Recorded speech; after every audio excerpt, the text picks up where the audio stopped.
Hello dear students, हम पढ़ रहे थे क्लास 9th का सिविक्स का चैप्टर। नया चैप्टर स्टार्ट किया था लास्ट क्लास में एंड चैप्टर बहुत ही अच्छा था और जिसमें हमने डिस्कस किया था इंस्टीट्यूशंस के बारे में, नाम, वर्किंग ऑफ इंस्टीट्यूशंस, इंस्टीट्यूशन क्या होते हैं और इनमें किन किन ऑर्गन्स ऑफ द गवर्नमेंट को वी हैव इंक्लूडेड, उनका वर्किंग क्या है, पूरा का पूरा चैप्टर इसी पर बेस्ड है। लास्ट क्लास में हमने इसके बेसिक्स के ऊपर बात की, हमने organs of the government discuss किया, कैसे पॉलिसीज ली जाती हैं ये देखा। 2 लेक्चर अब तक देख चुके हैं। पहले वाले लेक्चर में हमने ऑफिस मेमोरेंडम के बारे में बात की थी, फिर लास्ट लेक्चर में हमने डिस्कस किया था first organ of the government, that was legislature. Legislature का हमारे यहां पर नाम पार्लियामेंट। पार्लियामेंट, इंडियन पार्लियामेंट का वर्किंग स्टेट लेवल पे, सेंट्रल लेवल पे, इन सब को हम ऑलरेडी देख चुके हैं लास्ट क्लास में। लोकसभा, राज्यसभा के बारे में भी हमने डिटेल में डिस्कस किया था लास्ट लेक्चर के अंदर।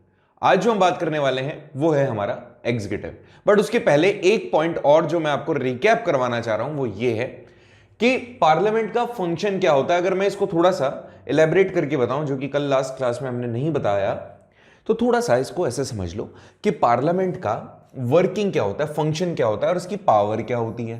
Power and the functions of the parliament. तो इसको मैंने यहां पे बहुत ही शॉर्ट मैनर में लिखा है कि it is law making body, और जो भी लॉ बनाने का काम होता है उससे रिलेटेड सारी पावर इनके पास में होती है, पहली चीज। दूसरी कि ये नेशनल फाइनेंस को कंट्रोल करती है या इसके पास में फाइनेंशियल पावर होती है। ठीक है, फंक्शंस एंड देयर पावर्स। ठीक है, बात समझें। पहले वाले में तो लॉ बनाना, दूसरे वाले में पैसे से रिलेटेड जो भी बात होगी, और तीसरे वाले में कि ये जो भी गवर्नमेंट होगी उसको कंट्रोल करेगी, मतलब कंट्रोल ऑफ एग्जीक्यूटिव्स। और नेक्स्ट जुडिशियल पावर। अब ये जुडिशियल पावर क्या होता है ये थोड़ा सा समझने वाली बात है। कई बार क्या होता है कि ऐसा भी तो हो सकता है कि जुडिशरी खराब हो जाए। ठीक है, तो जो हमने ऑर्गन्स देखे ना 3, लेजिस्लेचर, एग्जीक्यूटिव और ये जो जुडिशरी हमने देखा, इसमें कोई भी किसी से बड़ा नहीं है, कोई भी किसी से छोटा नहीं है। प्रीवियसली कई सारे ऐसे केसेस हुए जिसमें जुडिशरी क्या करने लगी, इंटरफेयर करने लगी लेजिस्लेचर में। बहुत बार ऐसे, मतलब ये मैं बात कर रहा हूं 12th के अंदर आपको पढ़ने को मिलता है पॉलिटिक्स में, कि जो जुडिशरी है उसने बहुत सारी बार लेजिस्लेचर के बनाए हुए लॉज में इंटरफेयर करना शुरू किया। ऐसे में जो लॉ मेकिंग बॉडीज थी, उनके जो राइट्स थे, जो उनकी पावर्स थी, वो खत्म होती जा रही थी। तो इस कारण से जुडिशियल रिव्यूज के लिए भी, मतलब जुडिशरी के थ्रू लिए गए डिसीजंस को भी पार्लियामेंट नाउ कैन चैलेंज। ठीक है, पार्लियामेंट के पास में राइट होता है। अच्छा, इसको ऐसे भी कह सकते हो कि पार्लियामेंट के अंदर जो जजेस होते हैं उनके पास में क्या पावर होगी, कितना वो किन किन चीजों में इंटरफेयर कर सकेंगे, इस चीज को भी पार्लियामेंट ही डिसाइड करती है। ठीक है, तो जिससे कि इनको भी इतना पावर ना मिले कि कुछ भी कोई भी कर रहा है तो ये अपनी अननेसेसरी अपना इंटरफेरेंस वहां पर दिखाए, तो इस चीज का भी इनके पास में राइट होता है। अच्छा, सुप्रीम कोर्ट के चीफ जस्टिस हो गए, उसको चुनना हो, किसी जज को निकालना हो, वो सारा का सारा पावर भी पार्लियामेंट के पास में दिया गया है। तो पहले के लिए हमने कहा लेजिस्लेटिव पावर, दूसरे के लिए फाइनेंशियल पावर, तीसरे के लिए एग्जीक्यूटिव पावर और चौथे के लिए जुडिशियल पावर। तो legislative power, executive power, judicial power, इसके अलावा फाइनेंशियल पावर, इसके अलावा last electoral power. Electoral power, ठीक है, याद रहेगा। इलेक्ट्रोल पावर में क्या होगा भाई, इलेक्शन कमीशन होता है। इलेक्शन कमीशन को भी तो कोई ना कोई अपॉइंट करेगा। जो इलेक्शन कमिश्नर होते हैं, मतलब इलेक्शन कमिश्नर, इलेक्शन कमीशन के हेड, उनको भी तो कोई ना कोई अपॉइंट करेगा। तो इलेक्शन कैसे होंगे, क्या नहीं होंगे, कौन सी चीजें इसमें ऐड करनी है, कितनी इनकी सैलरी रखें, वो सारी चीजें जो भी इलेक्शन से रिलेटेड है उसका भी मिला जुला एक डिस्कशन होता है पार्लियामेंट में। उन्हीं के पास में ये सारे राइट्स होते हैं। ठीक है, बहुत ही सिंपल था, कोई मेरे हिसाब से इसमें टफनेस तो थी नहीं, हार्ड भी नहीं है, आपको अच्छे से समझ में आ गया होगा, क्योंकि इसके अंदर ऐसा कुछ भी नहीं है जो आपको कंफ्यूज करे। तीनों तो legislature, executive and judicial power, तीनों ही पार्लियामेंट के पास में है। हालांकि आप पार्लियामेंट को लेजिस्लेचर से रिलेटेड मानते हैं, बट हम पावर की बात कर रहे हैं। तो इन तीनों के ऊपर बिकॉज जो लोग हैं उन्होंने अपने रिप्रेजेंटेटिव को यहीं तो भेजा है, तो इन तीनों ऑर्गन्स के ऊपर किसका मतलब डिबेट होगा, डिस्कशन होगा, तो पार्लियामेंट में ही होगा ना। तो तीनों का पावर हो गया। प्लस फाइनेंस, हालांकि फाइनेंस आप मतलब ये जो आपका एग्जीक्यूटिव डिपार्टमेंट है इसी से ले लेते हैं, बट फिर भी फाइनेंशियल पावर हमने इसको अलग से दी है। जुडिशियल पावर है मैंने आपको बताया, और इसके अलावा लास्टली जो इलेक्टोरल पावर्स हैं, इलेक्टोरल कमीशन है। ठीक है, इसके अलावा उनको अपॉइंट करना, कैसे इलेक्शन कराने हैं, पहले एक बार अपॉइंटमेंट तो होगा उनका, फिर उसके बाद में वो अपना काम कर रहे होते हैं, बट उनको भी कभी कोई चेंजेस चाहिए होते हैं तो भी वो भी यही सारी चीजें डिसाइड की जाती हैं, पार्लियामेंट के अंडर में ही वो पावर आती है। तो ये आपको मैं समझा चुका हूं, होपफुली आपको समझ में आ गया होगा। Now we will discuss about the parliament के पास में जो बिल आते हैं वो बिल कैसे प्रोसीड होते हैं, इसको समझना हमारे लिए जरूरी है। पहले तो बिल समझो, बिल क्या होता है। देखो बिल का मतलब क्या है, मैंने आपको कहा कि पार्लियामेंट के अंदर जो एग्जीक्यूटिव्स होते हैं, ये जो एग्जीक्यूटिव है मतलब आपके प्राइम मिनिस्टर हो गए और उनका काउंसिल ऑफ मिनिस्टर हो गया, काउंसिल ऑफ मिनिस्टर। अब इस काउंसिल ऑफ मिनिस्टर में मेजर पोर्टफोलियो रखने वाले, जैसे मैं बात करूं, बजट लेकर आए हैं अभी हमारे फाइनेंस मिनिस्टर। तो फाइनेंस मिनिस्टर जो भी लॉ बनाएंगे या जो भी वो प्रपोजल लेकर आएंगे, that would be a bill. ठीक है, वो क्या होगा, वो बिल होगा। अब ये बिल क्या होता है, तो बिल एक तरीके का प्रपोजल होता है, ठीक है, बट वो कन्वर्ट होता है एक्ट में और फिर लॉ में। तो बिल, एक्ट और law, bill then act then law. अब ये कैसे होता है, यहां पर देखो लिखा हुआ है the proposal for a law. जब इसको इंट्रोड्यूस किया जाता है लेजिस्लेचर में, लेजिस्लेचर का मतलब लोकसभा या फिर legislative assembly, respectively central government में और स्टेट गवर्नमेंट में, तो वो बिल कहलाता है। बात समझें कि जब भी कोई प्रपोजल है किसी लॉ के लिए, अल्टीमेटली किसी लॉ के लिए कोई प्रपोजल आप लेकर आए हो, तो इसको बिल कहा जाएगा जब तक कि वो एक्सेप्ट ना हो। इसके बाद में जब वो बिल पास हो जाता है प्रॉपर प्रोसीजर से दोनों ही हाउसेज में, तो उसको फिर हम लॉ कहते हैं। बिल पास हो गया बट अभी तक प्रेसिडेंट के साइन नहीं हुए, तब तक वो एक्ट रहेगा। इसके बाद जैसे ही प्रेसिडेंट के साइन हो जाएंगे, that would be consider as law. ठीक है, बात समझ में आई।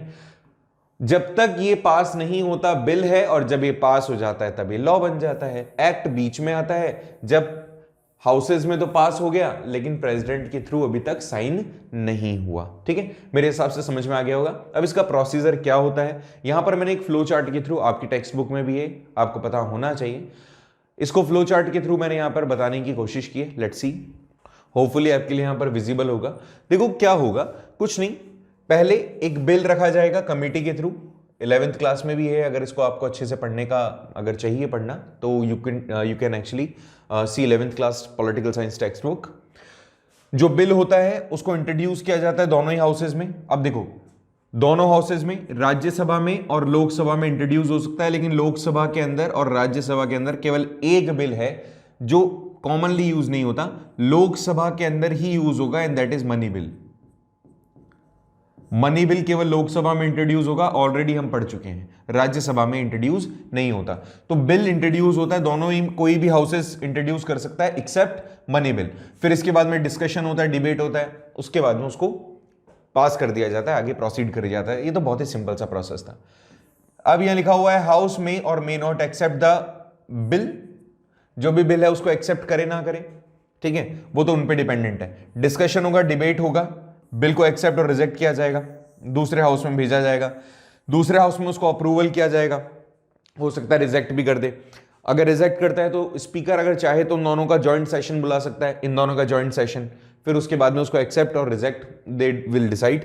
इसके बाद में प्रेसिडेंट के पास में साइन होने के लिए भेज दिया जाएगा और फिर वो लॉ बन जाएगा। That's quite simple. इसको और मैं अगर थोड़ा सिंपल फॉर्म में समझाऊं तो इमेजिन कीजिए कोई बिल है, इस बिल को सबसे पहले हमने लोकसभा के अंदर हमने इसको इंट्रोड्यूस किया। लोकसभा में अगर ये पास हो जाता है तो फिर हम इसको भेजेंगे कहां, राज्यसभा में। राज्यसभा के अंदर अगर इसको रिजेक्ट कर दिया जाता है तो वापस से बिल एक तरीके से रिकंसिडरेशन के लिए यहां पर आ जाएगा, इसको यहां पे देखा जाएगा, समझा जाएगा। बट कई बिल ऐसे होते हैं जिसको रिजेक्ट नहीं किया जा सकता। कमेंट बॉक्स में मुझे बताना, कल मैंने आपको बताया था कि कौन से वो बिल होते हैं जिसको राज्यसभा कैंसिल नहीं कर सकती, डिले कर सकती है 14 दिन तक मैक्सिमम। कौन सा वो बिल होता है, कमेंट बॉक्स में मुझे जरूर से बताएं, ठीक है। तो कुछ बिल ऐसे होते हैं जिनको राज्यसभा होल्ड कर सकती है, डिले कर सकती है, लेकिन मैक्सिमम 14 डेज तक। जब ये बिल यहां पर इंट्रोड्यूस हुआ, यहां से यहां गया, यहां से अप्रूव हो गया, यहां से अप्रूव होने के बाद जाएगा ये प्रेसिडेंट के पास। प्रेसिडेंट इसको एक्सेप्ट या रिजेक्ट करेंगे। देखो प्रेसिडेंट भी क्या करेगा, ज्यादा से ज्यादा एक बार रिजेक्ट करके भेज देगा वापस से, किसके पास, लोकसभा के पास, जिसने बिल इंट्रोड्यूस किया, जिस भी हाउस ने। सेकेंड टाइम ये यहां पे वापस जाएगा, फिर प्रोसेस होगा और यहां पे वापस प्रेसिडेंट के पास जाएगा।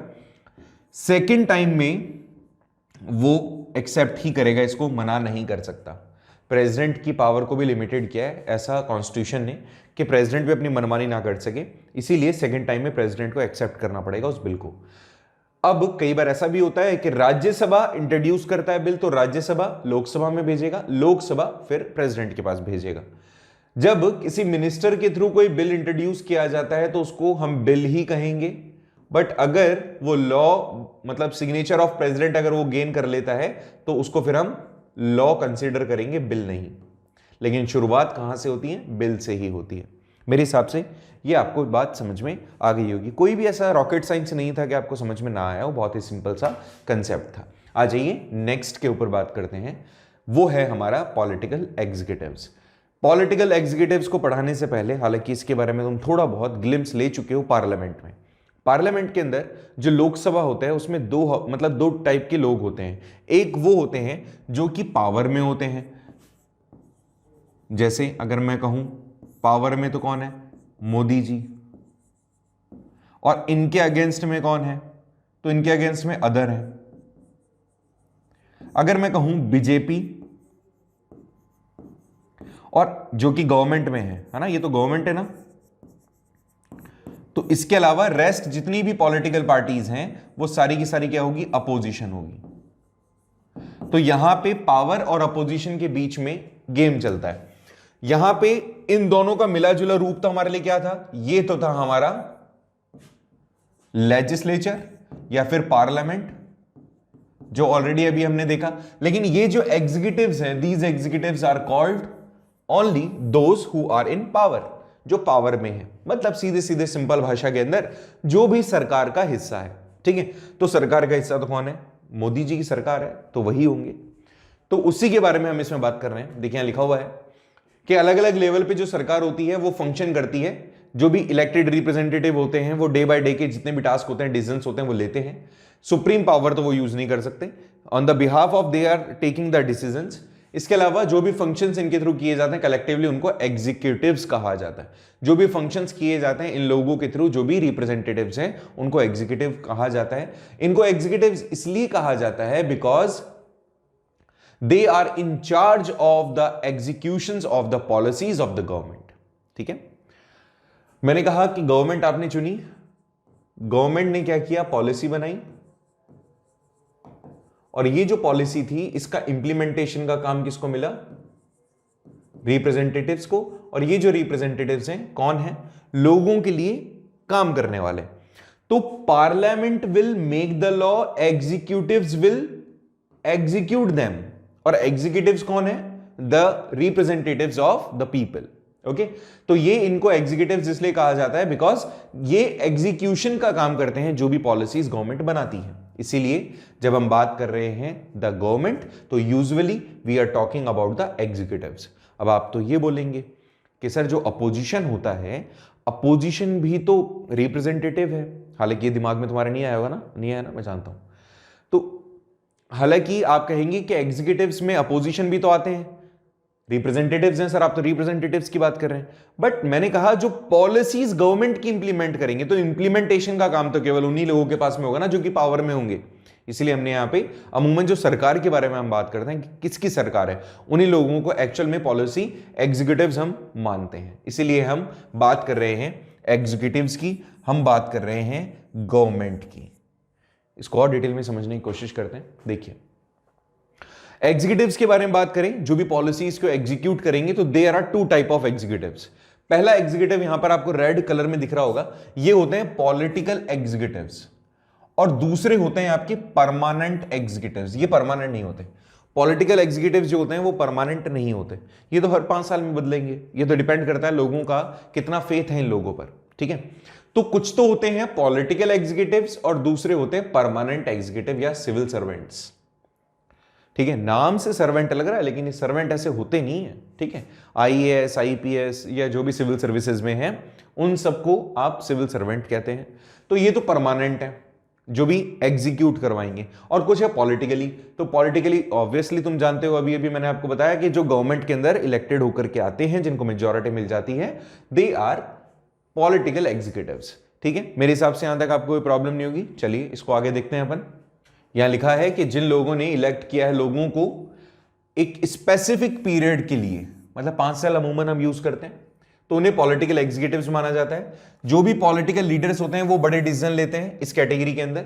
सेकंड कैटेगरी आती है हमारे यहां पे जिनको people are appointed on a long term basis.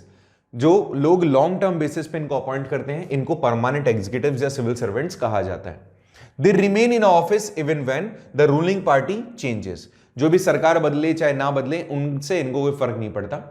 ये जो ऑफिसर्स होते हैं ये political executives and assist them in the carry out the day to day administration. अब जो लोग अपॉइंट होकर के आए उनको सब कुछ थोड़ी पता है, अपॉइंट नहीं, इलेक्ट होकर गए हैं, उनको नहीं पता होता काम कैसे करना है। वो तो केवल लोगों का रिप्रेजेंटेशनशिप कर सकते हैं, बट एक्चुअल में काम कैसे होगा वो तो ये एग्जीक्यूटिव्स ही जानते हैं। इसीलिए ये हमेशा किसी भी स्टेट का, किसी भी डिस्ट्रिक्ट का जो एक्चुअल में हेड होता है, आपने कलेक्टर का नाम सुना होगा ना, तो कलेक्टर कौन है? एग्जीक्यूटिव है वो क्या कर रहा है उस डिस्ट्रिक्ट का, उस स्टेट के अंदर भी कोई जो भी डिपार्टमेंट है उनके अंदर जो हेड होगा ना, वो तो एक्चुअल में यही ऑफिसर्स होंगे। जैसे राजस्थान में है तो RAS होगा, अगर इस नेशनल लेवल पे है तो IAS होगा। एडमिनिस्ट्रेशन सर्विसेज, चाहे राजस्थान एडमिनिस्ट्रेटिव सर्विसेज हो या इंडियन एडमिनिस्ट्रेटिव सर्विसेज हो, तो जो भी ये लोग होंगे ये एग्जीक्यूटिव्स होते हैं परमानेंट। ये इनको गाइड करते हैं, कैसे एडमिनिस्ट्रेशन करना है इनको सजेस्ट करते हैं। एक्चुअल में इन्हीं को पता होता है, वो तो केवल तुम जानते हो ना कैसे होते हैं, कुछ तो पढ़े लिखे भी नहीं होते, वो क्या एडमिनिस्ट्रेशन करेंगे, बस नाम उनका हो जाता है कि सरकार ने ये काम किया, लेकिन उसके पीछे का जो एक्चुअल में ब्रेन होता है ये परमानेंट एग्जीक्यूटिव्स होते हैं। नो डाउट ये जो ब्रेन होता है ये क्लास होता है, मतलब क्रीम ब्रेन होता है ये। आगे हम बात करें कि हु इज मोर पावरफुल ज्यादा कौन होता है। इनमें से पहले तो बहुत सारी कैटेगरीज होंगी। जो गवर्नमेंट में आ गए हैं वो पावरफुल ज्यादा है कि अपोजिशन वाले पावरफुल ज्यादा हैं? जो परमानेंट एग्जीक्यूटिव्स हैं वो कि या जो टेम्पररी या पॉलिटिकल एग्जीक्यूटिव्स हैं वो कौन ज्यादा पावरफुल होता है? लेजिस्लेचर है कि एग्जीक्यूटिव है, जुडिशरी है? तो बहुत ही सिंपल फॉर्म में समझाऊं, लेजिस्लेचर, एग्जीक्यूटिव, जुडिशरी ये तो तीनों इक्वलेंट है, तभी तो हॉरिजॉन्टल पावर शेयरिंग हुई है। दूसरी चीज, परमानेंट एग्जीक्यूटिव्स हो चाहे आपके पॉलिटिकल एग्जीक्यूटिव्स हो, इसमें ज्यादा पावर तो ऑब्वियसली पॉलिटिकल एग्जीक्यूटिव्स को ही मिली हुई है, जबकि ऐसा नहीं होना चाहिए था, क्योंकि ये लोग तो लोगों के थ्रू अपॉइंटेड हैं, इलेक्टेड हैं, रिप्रेजेंटेटिव्स हैं, दैट इज वन को पावर दे दी गई। बाकी एक्चुअल में देखा जाए तो हमें मिलनी चाहिए पावर किनको? सिविल सर्वेंट्स को, क्योंकि इन्होंने अपनी काबिलियत के दम पे ये कंट्री को चला सकते हैं। और वो लोग क्योंकि केवल वोट कई बार खरीद लिए जाते हैं, कई बार फेथ पर, कई बार किसी भी तरीके से गुमराह करके लोगों को वोट ले लेते हैं। हालांकि चलो ये तो क्या ही बताएं इसके बारे में। आगे देखो भाई, डेमोक्रेसी के अंदर देखा जाए तो लोग सबसे सुप्रीम होते हैं, और जिन लोगों को मतलब जिन आदमियों को, जिस भी पर्सन को इलेक्ट करके या अपना रिप्रेजेंटेटिव बना करके आम जनता ने भेजा उसको ज्यादा पावरफुल या पावर मिलेगी। ये लोग सिविल सर्वेंट्स के बारे में बात करें तो ये एजुकेटेड ज्यादा होते हैं, ज्यादा एक्सपर्ट होते हैं, नॉलेज इनके पास अपने सब्जेक्ट को लेकर के ज्यादा होती है। But as the minister is elected by the people, इसी कारण से इनको ज्यादा पावर मिली होती है। लोगों के बिहाफ पे काम करने का जो राइट होता है, या लोगों के बिहाफ पे जो भी टास्क दे आर परफॉर्मिंग, इसी कारण से यह माना जाता है कि they are more powerful than the permanent executives. तो यहां पर फाइनली अगर हम कहें तो जो भी लोग, मतलब ऐसे में जो भी डिसीजंस लिए जा रहे हैं, they are answerable, they are responsible, all the good and bad things. इसीलिए मेरे हिसाब से आप कभी भी पॉलिटिकल एग्जीक्यूटिव्स को कम ना आके वो सबसे ज्यादा सुप्रीम माने गए हैं। फाइनल डिसीजन भी मेकिंग भी इन्हीं के पास में होती है। मिनिस्टर डिसाइड करते हैं ओवरऑल कि क्या काम होना है, क्या नहीं होना है, पॉलिसीज कौन सी बननी है, कौन सी नहीं। Experts can tell them the route. ये लोग हैं, ये केवल एक रास्ता बता सकते हैं। कुछ ये है कि डिसीजन में इनको थोड़ा सा गाइड कर सकते हैं, लेकिन डेमोक्रेसी में सबसे ज्यादा इंपॉर्टेंट रोल होता है इलेक्टेड मिनिस्टर्स का, इसीलिए इनको ज्यादा पावरफुल माना गया है। जो परमानेंट एग्जीक्यूटिव्स हैं, they are just to show them the right way, केवल वो इनको सही रास्ता दिखाने के लिए है। बट काम करना ना करना, अच्छा करना बुरा करना, सारा का सारा किनके हाथ में है? इलेक्टेड रिप्रेजेंटेटिव्स के या इलेक्टेड एग्जीक्यूटिव्स के हाथ में, इसीलिए ज्यादा पावरफुल उनको माना जाता है। आप देखते होंगे, आपने बहुत सारी मूवीज में भी देखा होगा कि जो इलेक्टेड रिप्रेजेंटेटिव्स होते हैं ना, वो लोग क्या करते हैं, वो किसी भी पर्सन पे कोई भी हुक्म चला देते हैं, जबकि आता कुछ नहीं है। ठीक है, मैं ये नहीं कह रहा हूं कि सारे खराब होते हैं, बट हाँ मैक्सिमम लोग खराब होते हैं। लेकिन ये लोग सबसे सुप्रीम होते हैं, इसीलिए मैक्सिमम हमारे यूथ का जो ड्रीम है वो है सिविल सर्विसेज। बात है कुछ तो। चलो आ जाओ नेक्स्ट पॉइंट पे, मेरे हिसाब समझ में आ गया होगा। अब यहां पर अगर हम एग्जीक्यूटिव्स की बात करें, we are not discussing about the permanent executive, हम पॉलिटिकल एग्जीक्यूटिव्स की बात कर रहे हैं। पॉलिटिकल एग्जीक्यूटिव्स में हम सेंट्रल लेवल के एग्जीक्यूटिव्स की बात करेंगे, इसके अलावा स्टेट लेवल पे भी तो होंगे, सीएम हो गया, उसका काउंसिल ऑफ मिनिस्टर हो गया, वी विल डिस्कस इट। लेकिन आज जो हम बात कर रहे हैं वो सेंट्रल एडमिनिस्ट्रेशन की बात करेंगे, सेंट्रल एग्जीक्यूटिव्स की बात करेंगे। याद रखें, प्रेसिडेंट तो वो कैरेक्टर हैं या प्रेसिडेंट वो पर्सन है जो तीनों ही डिपार्टमेंट, तीनों ही ऑर्गन ऑफ द गवर्नमेंट में सबसे प्रायर होते हैं। मैं लेजिस्लेचर की बात करूं, चाहे एग्जीक्यूटिव्स की बात करूं, चाहे जुडिशरी की बात करूं, तो प्रेसिडेंट तो बेटा तीनों में ही आएंगे, इतना आपको याद रखना है। प्रेसिडेंट की तो महिमा ही अपरंपार है भैया, प्रेसिडेंट तो सबसे हेड है, मैंने आपको बता दिया। इसके अलावा प्रेसिडेंट के अलावा यहां पे वाइस प्रेसिडेंट, प्राइम मिनिस्टर, इसके साथ में जो भी ब्यूरोक्रेसी है सिविल सर्विसेज की वो। अब प्राइम मिनिस्टर के साथ में यहां पर काउंसिल ऑफ मिनिस्टर भी इसी में इंक्लूड किए जाते हैं सेंट्रल लेवल पे, ठीक है। सिविल सर्वेंट्स लाइक जो भी अलग अलग डिपार्टमेंट के अंदर जो भी अच्छी पोस्ट पर हैं, अच्छी post in the sense IAS हैं, ठीक है, तो वो सारे लोग इस मतलब ब्यूरोक्रेसीज में एड ऑन होंगे। President is the head of the state, यहां पे स्टेट का मतलब कंट्री से है, जबकि प्राइम मिनिस्टर एक तरीके से गवर्नमेंट के अंदर हेड होता है मिनिस्टर्स का। दो चीजें याद रखना, ये आपका नॉमिनल हेड होता है, जबकि प्राइम मिनिस्टर आपका एक्चुअल हेड होता है। नॉमिनल हेड मतलब होता है नाम मात्र का, प्रेसिडेंट केवल साइन करेगा, प्रेसिडेंट ज्यादा डिटेल में कोई चीज नहीं करता है, ठीक है। प्रेसिडेंट के पास में ना तो इतना वक्त होता है, मैं ऑलरेडी तुम्हें बता चुका हूं कि प्रेसिडेंट की पावर सबसे ज्यादा सुप्रीम है। प्रेसिडेंट कभी भी इतना ज्यादा डीपली किसी चीज को नहीं करता है, ठीक है, उसने अपनी सारी पावर बांट दी होती है। स्टेट में हर गवर्नर को अपनी पावर दे चुका होता है वो, और सेंट्रल लेवल पे प्राइम मिनिस्टर को। तो प्रेसिडेंट तो हमारा नॉमिनल हेड होता है, जबकि एक्चुअल हेड हमारा प्राइम मिनिस्टर होता है। बट अगर मैं कहूं कि first person of the nation कौन होता है, तो प्रेसिडेंट होता है। प्राइम मिनिस्टर, बिल्कुल सारी पावर प्राइम मिनिस्टर के पास में है, बट फिर भी president on the first place. ये और इनकी पूरी फैमिली जो होती हैं वो फर्स्ट होती हैं हमारे देश में। तो अगर सबसे बड़ा अगर कोई देश में है किसी भी पोस्ट पर, तो वो प्रेसिडेंट है, उससे बड़ा कोई भी नहीं है। कभी भी आपको मौका मिले और इनकी अहमियत जाननी हो ना, तो कोई भी गवर्नमेंट जो भी मतलब कभी भी कोई भी ऐसा इवेंट हो रहा हो जैसे 26 जनवरी 15 अगस्त, तो इनका अपीयरेंस ही देख लेना, तुम्हें पता चल जाएगा कि क्या होती है चीजें, बेस्ट चीज, ठीक है। चलिए आगे आ जाइए भैया। तो मैंने आपको बताया कि प्राइम मिनिस्टर एक तरीके से एक्चुअल हेड होते हैं गवर्नमेंट के अंदर और देश के अंदर। मैं बात कर रहा हूं प्राइम मिनिस्टर की सबसे पहले। तो प्राइम मिनिस्टर कौन होगा, तो जब इलेक्शंस होते हैं, लोकसभा इलेक्शंस या जिनको जनरल इलेक्शंस भी कहते हैं, तो उन जनरल इलेक्शंस में बहुत सारी पॉलिटिकल पार्टीज इलेक्शन लड़ती हैं। इलेक्शन लड़ने के बाद में आप ये मान के चलें, इलेक्शन लड़ने के बाद में जिस भी पॉलिटिकल पार्टी को मेजॉरिटी मिल जाएगी लोकसभा में, मैंने आपको बताया था 552 मैक्सिमम होते हैं, 545 मेंबर्स एट प्रेजेंट अभी हमारे यहां पर हैं। एंग्लो इंडियन कम्युनिटी तो अब रहती नहीं है, तो ऐसे में जो भी लोग मेजॉरिटी प्रूव कर देंगे लोकसभा में, तो वो जो लोग होंगे they will elect their minister, और उनमें से जो उनका हेड होगा एक्चुअल में वो प्राइम मिनिस्टर की पोस्ट पर अपॉइंट कर लिया जाएगा। जैसे इमेजिन कीजिए, लोकसभा के अंदर टोटल जो भी इलेक्शंस हुए उसमें से 300 सीट बीजेपी के पास में आ गई या किसी भी XYZ पॉलिटिकल पार्टी के पास में आ गई, तो ये जो 300 लोगों ने अपना अपीयरेंस या मेजॉरिटी प्रूव कर दिया लोकसभा में, उनसे पूछा जाएगा भैया तुम्हारा हेड कौन है, तो वो फिर अपने हेड का नाम बताएंगे। तो जो भी उस पॉलिटिकल पार्टी का हेड होगा उस व्यक्ति को प्राइम मिनिस्टर अपॉइंट कर दिया जाएगा प्रेसिडेंट ऑफ इंडिया की तरफ से, ठीक है। President of India appoint them और appoint him as a prime minister of India. कोई सिंगल पार्टी या कोई भी अलायंस अगर है, तो वो अगर मेजॉरिटी प्रूव कर देते हैं तो प्रेसिडेंट उन्हें उनमें से उस पर्सन को प्राइम मिनिस्टर अपॉइंट कर देता है। याद रखें, जो पर्सन ऑथ दिलाता है वही रेजिग्नेशन भी एक्सेप्ट करता है।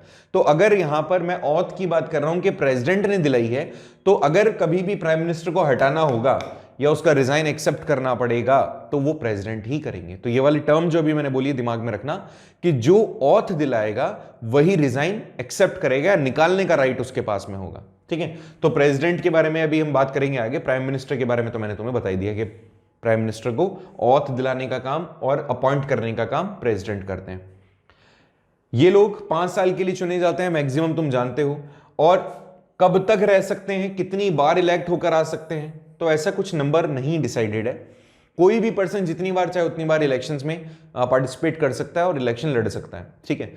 ये डिपेंड करता है कितनी बार लोगों ने उसके ऊपर फेथ दिखाया है अपना। तो जितनी बार आप इलेक्शन लड़ें उतनी बार, ये तो सेवा का काम है भाई साहब, जितनी बार आपने लड़ाई, मतलब लड़ाई तो नहीं लड़ना, जितनी बार इलेक्शंस में आपने पार्टिसिपेशन किया, इलेक्शन लड़ा आपने, उतनी बार अगर आप जीत के आ गए तो आपको कोई नहीं रोक सकता प्राइम मिनिस्टर बनने से। अब आप कहें नरेंद्र मोदी नेक्स्ट टाइम बन के आएंगे कि नहीं आएंगे, वो डिपेंड करता है उनका काम, अगर जनता को अच्छा लगेगा तो नेक्स्ट टाइम भी प्राइम मिनिस्टर बन सकते हैं। लेकिन ऐसा कुछ फिक्स नहीं है कि आप इतने ही टाइम तक प्राइम मिनिस्टर रहेंगे, ठीक है। सो एक बार के अंदर जब इलेक्शन लड़के आप आते हैं तब तो 5 साल के लिए, बट कितनी बार इलेक्शन लड़ सकते हैं तो इसकी कोई लिमिटेशन नहीं है। इनकी सैलरी की बात करें तो 2,50,000 रुपए इनकी सैलरी होती है। अमूमन जो मिनिस्टर्स होते हैं उनकी 1,60,000 से लेकर के 2 लाख के बीच में जो भी एमपीज होंगे उनकी सैलरी डिसाइडेड है। हालांकि अलाउंसेस वगैरह इनके पास में बहुत सारी चीजें फ्री वाली होती है, ठीक है। ये मैंने प्राइम मिनिस्टर की सैलरी बताई है। यहाँ पे प्राइम मिनिस्टर की सैलरी कितनी होती है बेटा? प्राइम मिनिस्टर की सैलरी होती है 2,80,000 रुपए, प्राइम मिनिस्टर। Got it. चलिए आगे आ जाइए। यहां पे अगर मैं काउंसिल ऑफ मिनिस्टर्स के बारे में बात करूं तो जो भी काउंसिल ऑफ मिनिस्टर्स होंगे वो पहले तो अच्छा ये समझना जरूरी है कि काउंसिल ऑफ मिनिस्टर का मतलब क्या है। काउंसिल ऑफ मिनिस्टर में 3 टाइप के मिनिस्टर होते हैं। ये यहां पर मैंने ऑलरेडी तुम्हें कल भी बताया था इसके बारे में। Cabinet minister, state minister, deputy minister. ये बात दिमाग में बैठा लो अपने कि प्राइम मिनिस्टर कभी भी अकेला कोई काम नहीं कर सकता। प्रेसिडेंट ने तो उसको कह दिया कि भैया तुम सारा काम संभालो, सारे डिपार्टमेंट संभालो। प्राइम मिनिस्टर बोलेगा या ऑफ कोर्स संभालेंगे, क्यों नहीं। लेकिन एक्चुअल में सोचो, क्या वो अकेला खुद काम कर सकता है? नहीं कर सकता। इसीलिए वो क्या करता है, अपनी टीम बनाता है। उस टीम के अंदर करीबन 60 से 80 लोग होते हैं, 6 to 80 मिनिस्टर्स उसमें होते हैं। और ये अपने अपने फील्ड में अकॉर्डिंग टू प्राइम मिनिस्टर वो बेस्ट होते हैं। प्राइम मिनिस्टर की नजरों में जो सही है वो उसको अपने काउंसिल का पार्ट बना लेगा। अब इसके अंदर होगा क्या, इसके अंदर स्टेट मिनिस्टर्स होंगे, डेप्टी मिनिस्टर्स होंगे, प्राइम मिनिस्टर खुद होगा। और सबसे मेजर जो, मतलब आप कह सकते हो सबसे मेजर जो पोस्ट संभालते हैं वो कैबिनेट मिनिस्टर संभालते हैं। स्टेट वाले अलग अलग जगह से आते हैं। हालांकि इनको जब प्राइम मिनिस्टर इनवाइट करेगा ना तभी अपना इंटरफेयर करेंगे उसकी कमेटी में या फिर जो भी उसकी डिसीजन है, प्राइम मिनिस्टर इनवाइट करेगा तो। इसके अलावा डेप्टी मिनिस्टर एब्सेंस हो गई या कोई और दूसरा कोई ऐसा नीड होगी कि और लोगों की राय चाहिए तो they will include them. But main काम तो इनके थ्रू ही होता है, कैबिनेट के थ्रू। बट हाँ, हमेशा ये कहते हैं कि प्राइम मिनिस्टर अपने साथ में जो काउंसिल ऑफ मिनिस्टर है उनको रखता है अपने डिसीजंस में। और मेजरली होता क्या है कि ये जो कैबिनेट मिनिस्टर्स हैं ये संभालते हैं हमारे देश के मेजर पोर्टफोलियोज। पोर्टफोलियोज का मतलब होता है डिपार्टमेंट।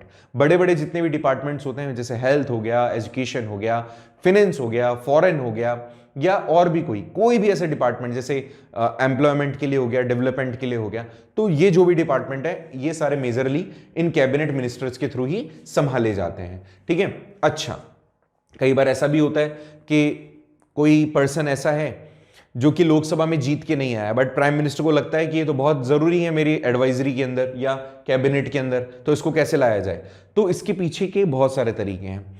अगर प्राइम मिनिस्टर चाहे तो किसी भी पर्सन को अपॉइंट कर सकता है उसके काउंसिल ऑफ मिनिस्टर में, ठीक है। लेकिन ये याद रखें आप, वो कैसे कर सकता है, उसको प्रूव करनी पड़ेगी उसकी मेजॉरिटी, ठीक है। वो अपनी मेजॉरिटी को प्रूव करवाएगा। जैसे मैंने कहा कि कोई प्राइम मिनिस्टर है और प्राइम मिनिस्टर ने अपना एक XYZ कोई पर्सन था, उसको लगता था ये पर्सन बहुत इंपॉर्टेंट है, तो अपने कैबिनेट में वो लेकर आ सकता है। लेकिन कैबिनेट में ऐसे थोड़ी लेकर आ जाएगा, वो तो एक्सटर्नल बॉडी है। तो उसको पहले बुलाएगा वो कहां पे, अपने जो भी हाउस है राज्यसभा के अंदर बुलाएगा, अमूमन राज्यसभा में बुलाया जाता है। फिर राज्यसभा से उसकी मेजॉरिटी प्रूव करवाएगा वो, और ये काफी आसान होता है मेजॉरिटी प्रूव करवाना, क्योंकि आधे से ज्यादा लोग तो उसी के होते हैं। तो मेजॉरिटी प्रूव हो जाएगी और वहां का वो मेंबर बन जाएगा, वो एडिशनल मेंबर रहेगा फिर। अच्छा, ये तो हो गया काउंसिल ऑफ मिनिस्टर की बात। लेकिन इनको अपॉइंट कौन करेगा? अपॉइंट करेंगे प्रेसिडेंट। कैसे करेंगे? देखो, पहले प्रेसिडेंट ने अपॉइंट किया प्राइम मिनिस्टर को। अब वो प्राइम मिनिस्टर को बोलेंगे भैया कि अब तुम्हें कौन काम करना है, तो तुम्हें सारे करना है, अब तुम किस किस को अपने साथ में लेना चाह रहे हो। तो प्राइम मिनिस्टर कहेगा भाई ये ठीक है। बोलेगा ठीक है, आपके पास में आपकी टीम है और आप खुद हैं, अब काम संभालें अपना। मैं बात कह रहा हूं कि प्रेसिडेंट ऑथ दिलाएगा उन सारे लोगों को। अब आप एक एक को थोड़ी दिलाएगा, वो एक साथ दिला देता है। तो प्राइम मिनिस्टर हो गया और उसका काउंसिल हो गया, उन सबको एक साथ ही वो ऑथ दिला देता है प्राइम मिनिस्टर को ऑफिशियली, बाकी सभी एक के पीछे रीड आउट करते हैं, ठीक है। तो वो उनको ऑथ दिलाएगा। लेकिन याद रखना, कौन एडवाइज करेगा? एडवाइज करेगा प्राइम मिनिस्टर। किसको एडवाइज करेगा? प्रेसिडेंट को, और प्रेसिडेंट अपॉइंट करेगा। क्वेश्चन अगर आ जाए कि who will advise for cabinet ministers, तो यहां पे एडवाइज करने वाला तो होगा प्राइम मिनिस्टर कि भाई मुझे ये चाहिए, ये तो एडवाइज होगी। अपॉइंट कौन करेगा? प्रेसिडेंट। ठीक है, इतना ऐसा याद रखें, ज्यादा और कुछ नहीं है। अगर देखिए यहां पर ये लाइन थोड़ी सी इंपॉर्टेंट है, इफ समबडी इज देयर, जो कि मेंबर नहीं है पार्लियामेंट का, ये भी मेंबर बन सकता है, मिनिस्टर बन सकता है, बट इस तरह के पर्सन को पहले किसी एक हाउस के अंदर आना होगा और 6 महीने के अंदर अंदर एज अ मिनिस्टर उसको अपनी मेजोरिटी प्रूव करनी पड़ेगी। ठीक है, but such a person has to get elected to one of the houses of the parliament, या तो लोकसभा या राज्यसभा में, विद इन द 6 मंथ, 6 महीने के अंदर अंदर, और उसी को फिर अपॉइंट कर सकते हो आप as a minister. The council of minister has the 3 categories, already I have told you. ठीक है, तो 6 महीने के अंदर अंदर उसको अपनी मेजोरिटी प्रूव करनी होती है। हालांकि बहुत आसान होता है, मैंने फिर आपको कहा कि प्रेसिडेंट अपनी पावर को यूज करते हुए वो 12 लोग जो होते हैं ना, उनमें से किसी एक पर्सन के अंदर लगा देता है और फिर वहां पे उसको अपॉइंट कर लिया जाता है। ठीक है, मेरे हिसाब से यहां पर कोई तकलीफ नहीं होगी, तुमने ये पढ़ लिया होगा, तुम्हें ये समझ में आ गया होगा। आगे देखते हैं, अगर अपन इन दोनों हाउसेस के बारे में बात करें, प्राइम मिनिस्टर के बारे में बात करें, काउंसिल ऑफ मिनिस्टर्स के बारे में बात करें, या इन मिनिस्टर्स को अगर मैं इंक्लूड करते हुए देखूं, तो याद रखें इनकी कलेक्टिव रिस्पॉन्सिबिलिटी होती है। कैबिनेट हमेशा काम करता है as a team member. Cabinet क्या होगा? कैबिनेट वो डिपार्टमेंट होता है बेटा जिसमें मेजर पोर्टफोलियोज होते हैं। जो भी मेजर पोर्टफोलियोज होते हैं ना, वो सारे के सारे कहां होते हैं? वो कैबिनेट मिनिस्टर का पार्ट होते हैं। कैसे कैसे होंगे? मैंने कहा फाइनेंस हो गया, हेल्थ हो गया, एजुकेशन हो गया, फॉरेन हो गया, ठीक है, इसके अलावा डेवलपमेंट हो गया। जो भी बड़े बड़े डिपार्टमेंट्स हैं वो सारे कैबिनेट के, लगभग 20 से 30 के बीच में, और टोटल 60 से 80 के बीच में। ठीक है, ये तो टोटल हो गए, और ये मेजर पोर्टफोलियोज हो गए आपके 20 के आसपास। अब ये लोग मिलकर के काम करेंगे, जो भी मिनिस्टर्स होंगे अलग अलग अपने व्यूज देंगे। जिस भी डिपार्टमेंट से रिलेटेड कोई लॉ बनाना होगा, they will take care of it.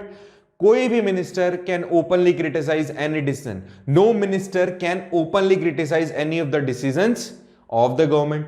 ऐसा तो होगा ही नहीं, कभी बताने की जरूरत ही नहीं है। क्यों? क्योंकि उसी के थ्रू तो अपॉइंटेड है। बात समझो, प्राइम मिनिस्टर के थ्रू ही तो अपॉइंटेड है, तो वो क्रिटिसाइज कर ही नहीं सकते हैं। और ना ही कभी कोई दूसरे डिपार्टमेंट के अंदर जाके वो इंटरफेयर कर सकते हैं। मुझे बनाया हेल्थ मिनिस्टर, मैं डिसीजन ले रहा हूं एजुकेशन, तो पॉसिबल है क्या? नहीं पॉसिबल। ये तो समझने वाली बात है, तुम ऑलरेडी जानते हो कि जिस मिनिस्टर को जो पोस्ट दी गई है आप उसमें इंटरफेयर नहीं कर सकते हो। ठीक है, और क्रिटिसाइज भी नहीं कर सकते सरकार को। ऐसा करोगे तो नरेंद्र मोदी तुम्हें निकाल देगा। इसीलिए कई बार डिपार्टमेंट्स चेंज होते हैं, तुम जानते हो ना, बहुत बार चेंज होते हैं। अच्छा, इससे मेरे को एक और चीज याद आई। क्या याद आया मुझे? हिटलर वाले चैप्टर में मैंने आपको बताया था कि जब, मतलब थोड़ा सा इससे बैकग्राउंड याद आ गया मुझे, वहां पर भी काउंसिल ऑफ मिनिस्टर थे। आप याद करो कि जब वहां पर जो वेमार रिपब्लिक था, उसके अंदर जो गवर्नमेंट बनी हुई थी, वो इकोनॉमिकल जो भी डिजास्टर वहां आया था 1929 के बीच में और 32 के बीच में, तो वहां पे गवर्नमेंट उनको कंट्रोल नहीं कर पा रही थी। तो बहुत बार वहां पे जो काउंसिल ऑफ मिनिस्टर थे, एक ही साल में कई bar council of minister change कर दिए गए थे, था ना ऐसा? मुझे आप क्वेश्चन, मतलब ये है मेरी तरफ से कि जो इकोनॉमिकल डिजास्टर था उसके अंदर कितनी बार काउंसिल ऑफ मिनिस्टर्स को चेंज किया गया था? हिटलर वाले चैप्टर में आप मुझे बताएंगे, जर्मनी के अंदर। ठीक है, तो ऐसा भी होता है कि मिनिस्टर्स के पास में इतना राइट नहीं होता। अगर प्राइम मिनिस्टर को लगता है तो वो उसको चेंज कर सकता है। वहां पे प्रेसिडेंट ने चेंज किया था। यहां पर नेक्स्ट हम बात करेंगे प्राइम मिनिस्टर की पावर के ऊपर कि प्राइम मिनिस्टर के पास में क्या पावर होती है। बट क्योंकि लेक्चर लंबा हो रहा है तो इसको हम छोड़ देते हैं नेक्स्ट लेक्चर के लिए। आज आप इतना ही इसको समझें, अगर कहीं प्रॉब्लम आए तो पूछें आप, और इसके बारे में और हम डिस्कस करेंगे नेक्स्ट लेक्चर में। तब तक आप इतना समझ लो, कोई प्रॉब्लम आ रही है तो पूछ लो और रिवाइज करते रहो, क्योंकि ये कंसेप्ट ऐसे हैं जो लाइफ लॉन्ग आपके साथ रहने वाले हैं। तो अगर कहीं प्रॉब्लम आती है तो उसको लेट गो ना करें, उसको पूछें, शेयर करें फ्रेंड्स के साथ में या टीचर्स के साथ में at least, so we can resolve such. Okay, तो मिलते हैं नेक्स्ट लेक्चर में। तब तक के लिए बाय बाय। ठीक है, चलिए, सी यू।